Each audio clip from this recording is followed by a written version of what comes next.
Methodology और उनका अपना टेक्नोलॉजी स्टैक और कोई ऑल्टरनेटिव एग्जिस्ट ही नहीं करता, तो ऐसे केस में कंपटीशन आर्टिफिशियल हो जाता है। इसीलिए रूल बोलता है जहां सिर्फ एक ही कंसल्टेंट कैपेबल हो वहां नॉमिनेशन अलाउड है। चौथा केस है स्पेशल सर्कमस्टांसेस। कभी कभी सिचुएशन टेक्स्ट बुक में नहीं होती, लेकिन नेशनल इंटरेस्ट में एक पर्टिकुलर कंसल्टेंट को ही सिलेक्ट करना जरूरी होता है। लेकिन यहाँ रूल बिल्कुल स्ट्रिक्ट है।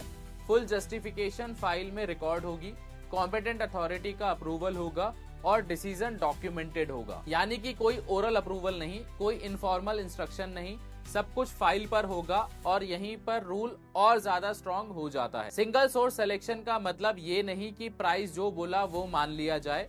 रूल बोलता है फेयरनेस और इक्विटी इंश्योर होगी, प्राइस मार्केट रेट के अकॉर्डिंग रीजनेबल होगा, सिमिलर नेचर के टास्क से बेंचमार्क होगा और एक बहुत इंपॉर्टेंट लाइन, कंसल्टेंसी सर्विसेज को छोटे छोटे पार्ट्स में स्प्लिट नहीं किया जा सकता, सिर्फ सिंगल सोर्स सिलेक्शन जस्टिफाई करने के लिए। यानी सिस्टम को मैनिपुलेट करना स्ट्रिक्टली प्रोहिबिटेड है। रूल नंबर 194 का मैसेज क्रिस्टल क्लियर है। सिंगल सोर्स सिलेक्शन एक पावर है, लेकिन उससे पहले आता है रिस्पॉन्सिबिलिटी।